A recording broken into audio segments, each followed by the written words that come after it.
Hello dear. तो जितने भी एएनएम के मेरे कैंडिडेट हैं, बता दें जिन लोगों का 5 तारीख का एग्ज़ाम हो चुका है वह मेरे टेलीग्राम के पर क्वेश्चन जो है डाल सकते हैं, ताकि उस प्रकार के कोई भी क्वेश्चन आपको याद हो। क्योंकि ऑनलाइन एग्ज़ाम है तो आपको पता है कि क्वेश्चन याद करना मुश्किल है।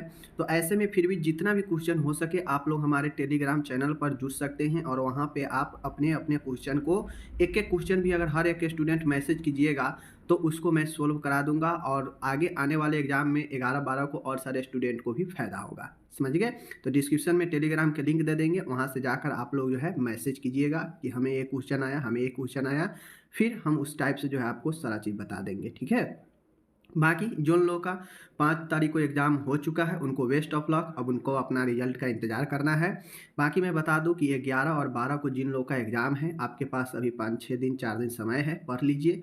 क्योंकि आपको मैं बता दूं, थियोरिकल क्वेश्चन में बार बार शुरू से ही कह रहा हूँ कि थ्योरी पेपर घर पर जितना हो सके पढ़िए, थ्योरी मजबूत कीजिए तो आपको बेहतर करेगा। समझ गए? और वही हो रहा है, थ्योरिकल पोर्शन से ज़्यादा क्वेश्चन उठा रहा है। समझ गए ना? तो आप पढ़ने का प्रयास कीजिए। बाकी मैं शुरू से ही तो थ्योरी पर फोकस कर ही रहा हूँ और एक अच्छा लेवल का क्वेश्चन भी ला रहा हूँ।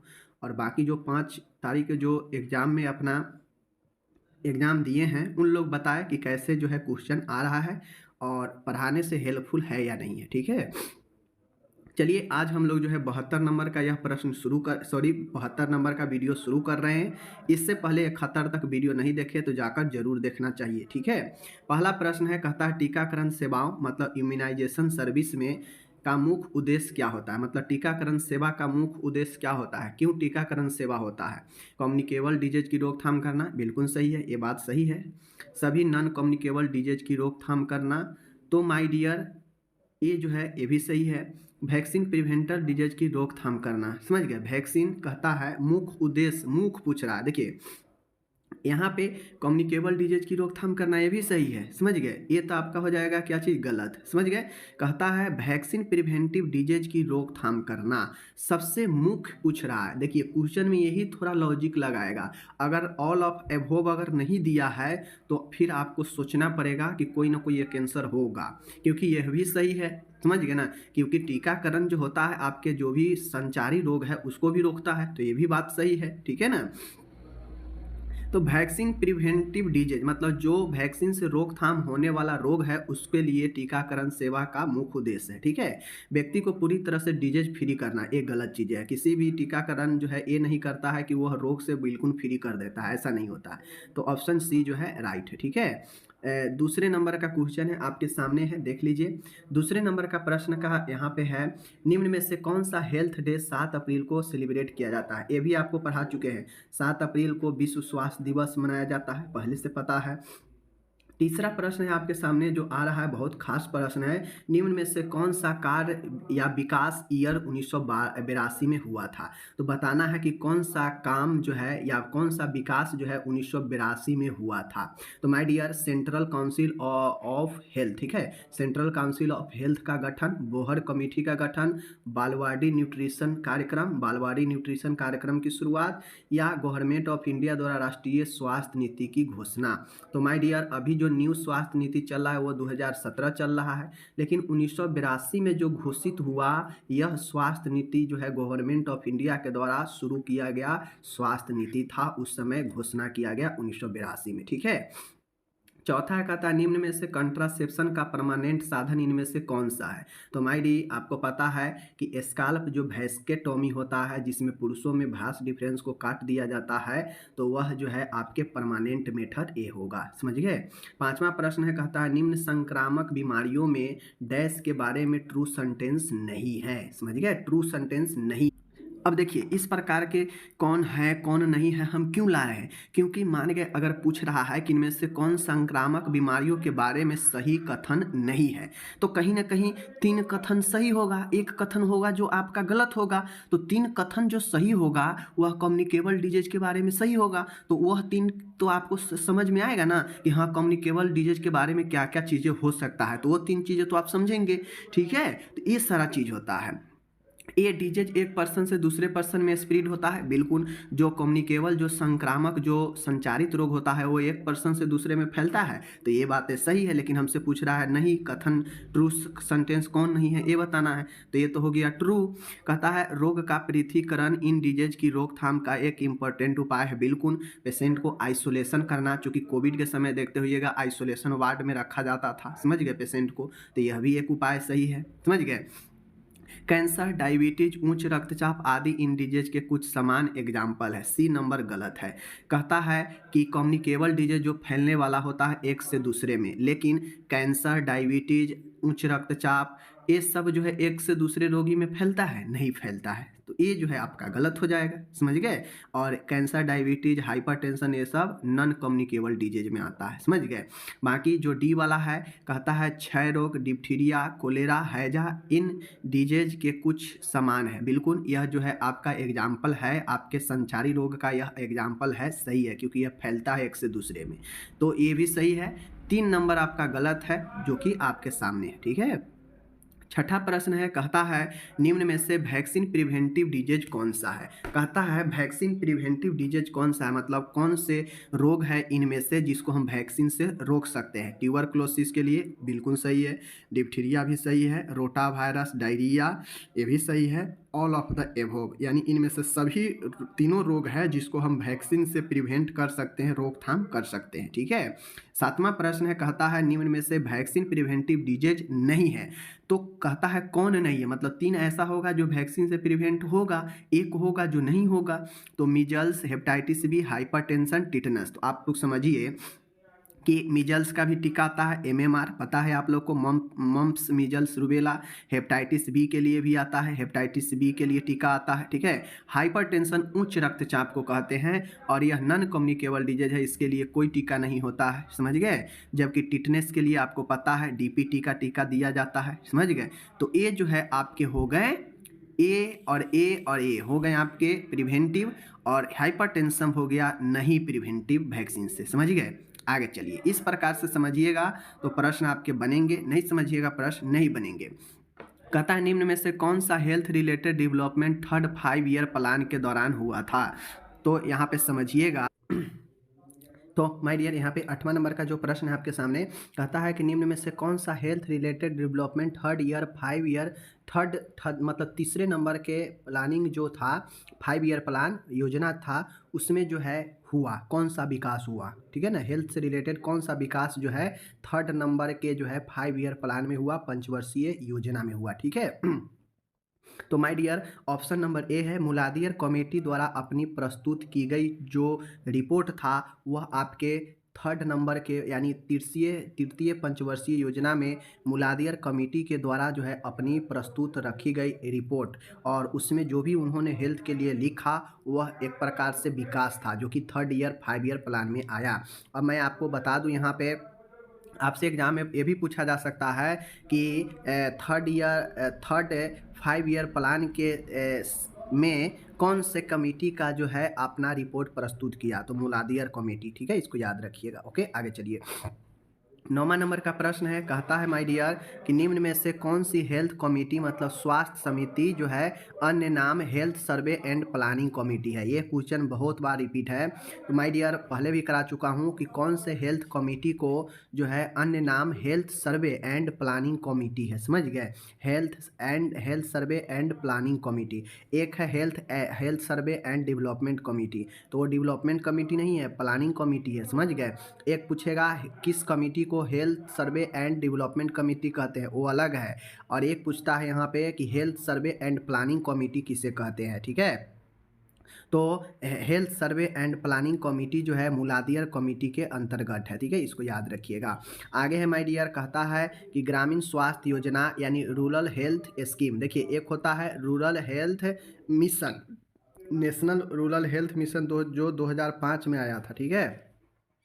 एक आपका है यहाँ पे रूरल हेल्थ स्कीम यानी ग्रामीण स्वास्थ्य योजना, यह स्टार्ट हुआ 1977 में, इसको ध्यान में रखिएगा, समझ गए। आगे है मेरी यार यहाँ पे 11 नंबर का प्रश्न है, निम्न में से कौन सी health related development fourth number के 5 ईयर के प्लान में हुआ था। तो तृतीय नंबर के 5 प्लान में क्या हुआ, 5 ईयर प्लान में मूलाधार कमेटी अपना रिपोर्ट प्रस्तुत किया था स्वास्थ्य के, समझ गए। अब यहाँ पे फोर्थ नंबर वाला पूछ रहा है, तो फोर्थ नंबर वाला जो हुआ वह आपका MTP जो एक्ट आता है वह फोर्थ ईयर प्लान में जो है आपके जो है इंक्लूड किया गया, लागू हुआ, ठीक है। तो आप लोग कमेंट करके बताइए कि MTP एक्ट किस वर्ष जो है लॉन्च किया गया और उसी दौरान जो है आपके फोर्थ ईयर प्लान भी चल रहा था, समझ गए। तो ज़रूर बताइए। 12 नंबर का प्रश्न है, ह्यूमन बॉडी में पाए जाने वाली किडनी का क्या कार्य है। तो माय डियर, आपको जानना है कि किडनी क्या करता है। यह शरीर में यूरिन का निर्माण करती है, बिल्कुल सही है। यह यूरिन के अस्थायी संग्राहक की भौतिक कार्य करती है। तो माय डियर जो है यह क्या करती है, अस्थायी जो है, यह अस्थायी या कुछ भी यह जो है संग्राहक मतलब कलेक्शन का काम नहीं करता है, ये निर्माण करता है, ठीक है। यह यूरिन को शरीर से बाहर की ओर त्यागने का कार्य करती है। तो माय डियर बिल्कुल नहीं, ठीक है। यह प्रोटीन के पाचन में सहायता होता है। तो माय डियर जो है ये भी गलत है, ठीक है। तो यहाँ पे राइट आंसर क्या होगा, यह शरीर में यूरिन का निर्माण करती है, बिल्कुल सही है, ठीक है। तो इसको ध्यान में रखना है। आगे है 13 नंबर, कहता है कि निम्न में से ह्यूमन बॉडी में पाए जाने वाला यूरिनरी ब्लैडर के बारे में क्या सही है। यह शरीर में यूरिन का निर्माण करती है, गलत। यह यूरिन के अस्थायी संग्राहक का काम करती है, तो बिल्कुल यह जो है संग्राहक मतलब यह जो है जमा करने का काम करता है, मूत्राशय, समझ गए। यह यूरिन को शरीर से बाहर निकालता है, नहीं। त्यागने का काम कौन करता है, ये नहीं होता, ठीक है। यह प्रोटीन पाचन करता है, नहीं, ये भी गलत है, समझ गए। ये हो गया। 14 नंबर का प्रश्न है, निम्न में से मानव शरीर में पाए जाने वाले मूत्र मार्ग यूरेथ्रा का क्या कार्य है। तो यूरेथ्रा का कार्य है कि शरीर से बाहर मूत्र को क्या करता है, ये त्यागने का काम करता है। तो आप समझ गए ना कि त्यागने का काम किसका है, बनाने का काम किसका है, जमा करने का काम किसका है, समझ गए ना। आगे चलिए। अब यहाँ पे पूछ रहा है कि ह्यूमन ब्लड मतलब रक्त का पीएच मान का प्रकृति कैसा होता है। तो माय डियर ब्लड का जो पीएच मान 7.4 जो मानते हैं हम लोग, यह क्या हो जाएगा, 7 से ज़्यादा क्षारीय, 7 से कम अम्लीय और 7 उदासीन होता है। तो हल्का क्षारीय होगा। 16 है, मानव के हृदय में पाए जाते हैं, क्या पाए जाते हैं। तो माय डियर मानव के हृदय में जो है क्या पाए जाते हैं, 2 आर्टरियम और 2 वेंट्रिकल पाए जाते हैं। आपको पता है जो होता है हृदय क्या होता है, जैसे मान गए ये हमारा हृदय है, ठीक है। तो इसमें जो है इस प्रकार से चेम्बर होता है, ठीक है। इधर आर्टरियम ऊपर वाला, नीचे वाला वेंट्रिकल, ए हो जाता है राइट, ए हो जाता है लेफ्ट, ए हो जाएगा राइट, ए हो जाएगा लेफ्ट। तो एक वेंट्रिकल, 2 वेंट्रिकल नीचे, आर्टरियम ऊपर, तो 4 हो गया, समझ गए। तो दोनों हो जाएगा। इसी प्रकार से आगे है 17 नंबर का प्रश्न है, ओरल कैविटी में पाए जाने वाली लार ग्रंथियों की संख्या होती है। मतलब ओरल कैविटी में लार ग्रंथि सलेवरी ग्लैंड की संख्या कितनी होती है। तो माय डियर 3 जोड़ी होती है, ठीक है। लार ग्रंथियों की संख्या कितनी होती है, 3 जोड़ी, यानी संख्या में 6 होता है, ठीक है। 18 नंबर का प्रश्न है, निम्न में से ह्यूमन बॉडी में पाए जाने वाली स्किन का काम क्या है, मतलब त्वचा का काम क्या है। तो यह यूरिन फॉर्मेशन में हेल्पफुल है, गलत। यह यूरिन का निर्माण नहीं करती है। यह अंग मानव शरीर के विभिन्न अंगों में रक्त की सप्लाई करती है, यह भी गलत। इसमें इंसुलिन नामक हार्मोन का सिक्रेशन होता है, गलत, ठीक है। उसके बाद है, यह शरीर के बाह्य वातावरण से सुरक्षा करने से संबंधित है, बिल्कुल सही है। यह पसीना को, इलेक्ट्रोलाइट को भी जो है रिसाव करता है। यह शरीर से वातावरण को जो है सुरक्षा देता है, शरीर को वातावरण से, ठीक है ना। तो ये सही है, समझ गए। आगे चलते हैं। 20 नंबर का प्रश्न है माय डियर, कहता है ह्यूमन बॉडी में ट्राइक स्पीड वाल्व कहाँ पाया जाता है। माय डियर ह्यूमन बॉडी में जो ट्राइक स्पीड वाल्व होता है कहाँ पाया जाता है। तो आपको पता है पाया तो जाता है हार्ट में, लेकिन हार्ट में कहाँ पाया जाता है। तो यह हार्ट में जो है आपके पाए जाने वाले दाएं आलिंद, राइट एट्रियम एवं दाएं नीलय वेंट्रिकल के बीच में होता है। अब आपको पता होना चाहिए कि यह कहाँ होगा। तो जैसे ये हार्ट है, ठीक है, इसमें चेम्बर होता है, समझ गए। ए हो गया इधर का आर्टरियम, ए हो गया नीचे का वेंट्रिकल। ए होता है राइट साइड, ए होता है आपका लेफ्ट साइड, ए भी राइट साइड, ए भी लेफ्ट साइड। तो क्या कह रहा है, राइट एट्रियम एवं राइट जो है वेंट्रिकल के बीच में, यानी ए राइट एट्रियम और राइट वेंट्रिकल मतलब ए वाला, और इसके बीच में ये जो ट्राइक स्पीड होता है यहीं पे होता है, ठीक है। तो यही आपको समझना है, ठीक है। आगे है 21 नंबर का प्रश्न है, ह्यूमन बॉडी में मिट्रल वाल्व या बाइक स्पीड वाल्व कहाँ पे होता है? माय डियर, दोनों वाल्व आपको समझना है। एगो तो समझ गए कि ट्राई स्पीड इस साइड होगा, तो मिट्रल वाल्व और बाइक स्पीड वाल्व कहाँ पे होता है, तो ये भी समझ लीजिए। तो माय डियर, यह जो है हार्ट में लेफ्ट आर्टरियम और लेफ्ट वेंट्रिकल के बीच में होता है, मीन्स इस साइड होगा, ठीक है। ट्राइक स्पीड इस साइड और आपका जो अभी ऊपर देखिए बाइक स्पीड वह इस साइड, ठीक है। चलिए आगे चलते हैं। 22 नंबर है, कहता है ह्यूमन बॉडी में पाई जाने वाली निम्न ग्लैंड्स में अंतःस्रावी ग्रंथि नहीं है। इनमें से कौन सा अंतःस्रावी ग्रंथि नहीं है? मतलब एक अंतःस्रावी ग्रंथि नहीं होगा, बाकी क्या होगा आपका? बाकी अंतःस्रावी ग्रंथि होगा। थायराइड ग्लैंड, पीयूष gland, parotid gland and adrenal gland. My dear, parotid gland जो होता है यह आपका अंतःस्रावी ग्रंथि नहीं है, बाकी एड्रिनल भी अंत है, पीयूष भी अंत है, थायराइड भी अंत है, ठीक है। तो ये समझ गए। चलिए 23 नंबर है, ह्यूमन बॉडी में पाए जाने वाली ग्रंथियों में से लार ग्रंथि सलेवरी ग्लैंड कौन है? तो आपको पता है पैरोटिड ग्लैंड सलेवरी ग्लैंड है जो सलाइवा का निर्माण करता है। 24 नंबर का प्रश्न है, निम्न में से 74वें संशोधन की विशेषता में क्या शामिल है? जो 74वें अमेंडमेंट का मतलब है 74वें संशोधन।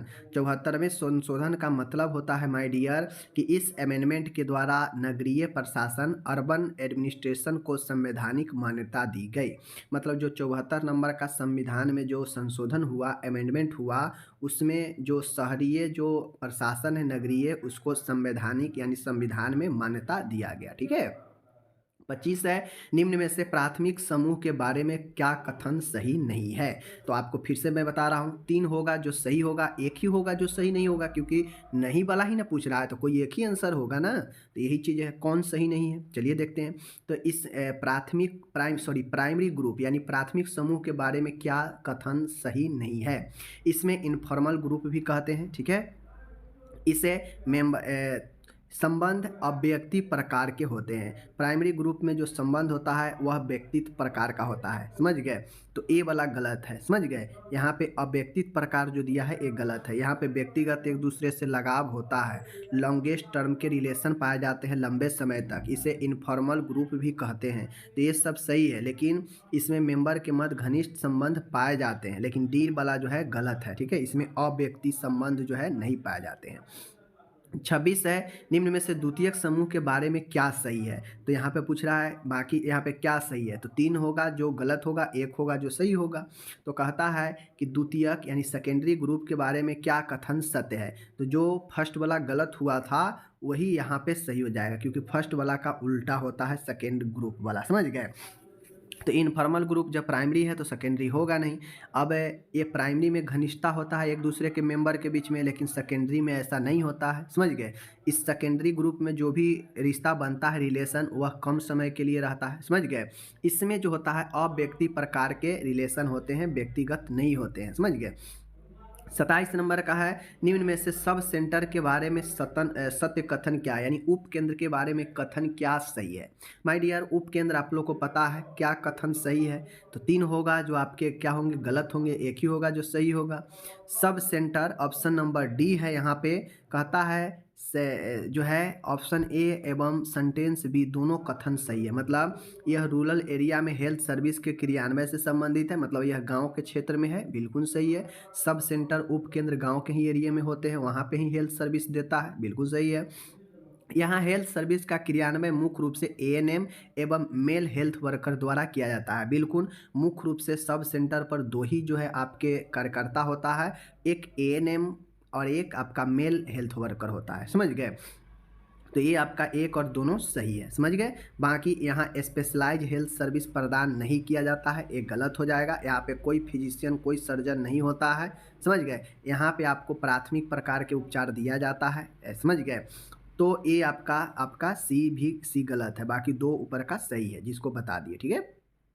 28 नंबर का है, निम्न में से कम्युनिटी हेल्थ सेंटर के बारे में क्या कथन सही है? तो कम्युनिटी हेल्थ के बारे में क्या सही है? तो यहाँ स्पेशलाइज हेल्थ सर्विस प्रदान की जाती है तथा फिजिशियन एवं सर्जन भी मौजूद होते हैं।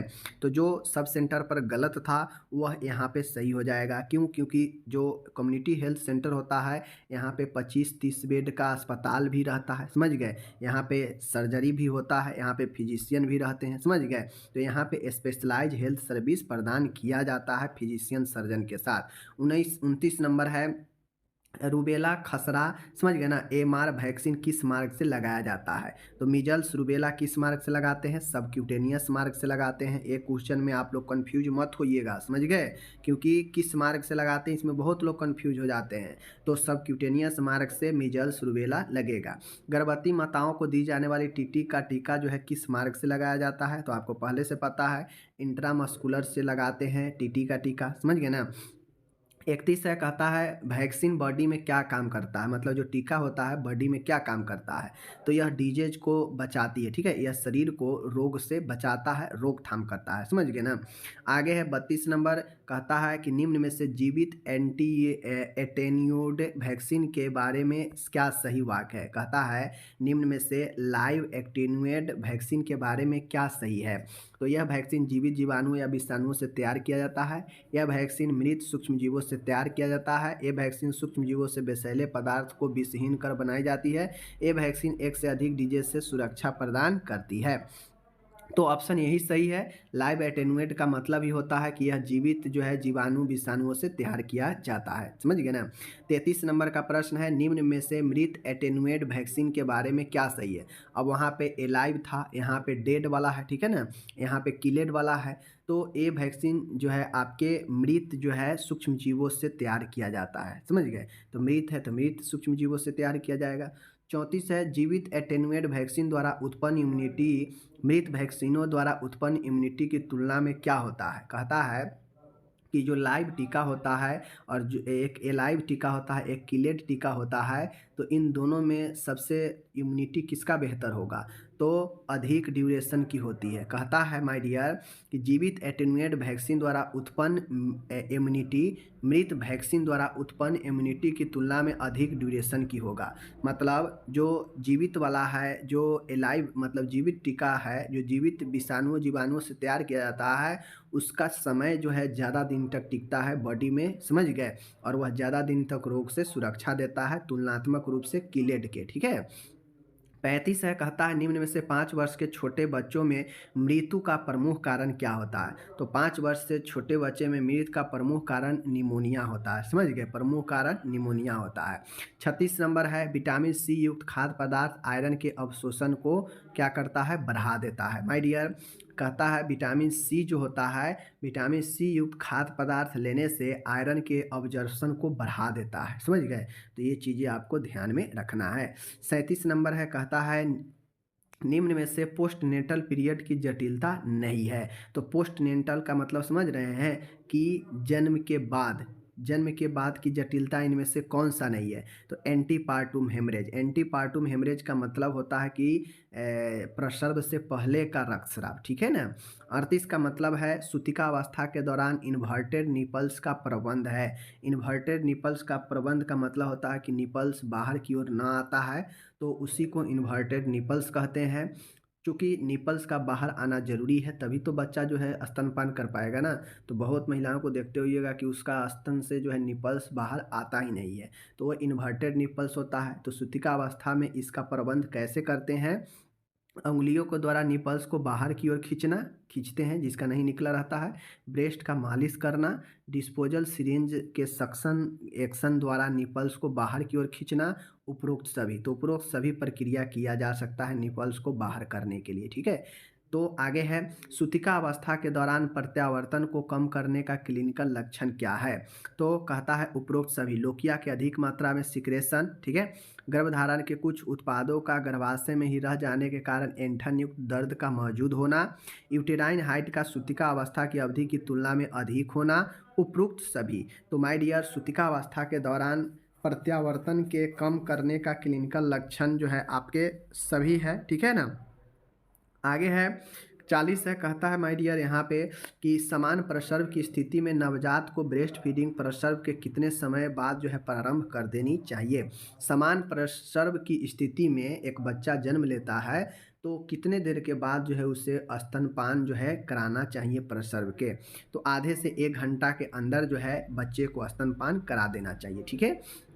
41 है, निम्न में से मल्टीपल प्रेगनेंसी की जटिलता क्या है? मतलब कोई अगर जुड़वा बच्चा पैदा करता है तो उसका क्या जटिलता होता है? प्रसव की अवधि बढ़ जाएगा, समय से पहले प्रसर्व शुरू हो सकता है, एपीएच और पीपीएच हो सकता है, मतलब गर्भ से पहले रक्तस्राव, गर्भ के बाद रक्तस्राव जो है हो सकता है, यानी इनमें से सभी जो है इसका कॉम्प्लिकेशन होगा।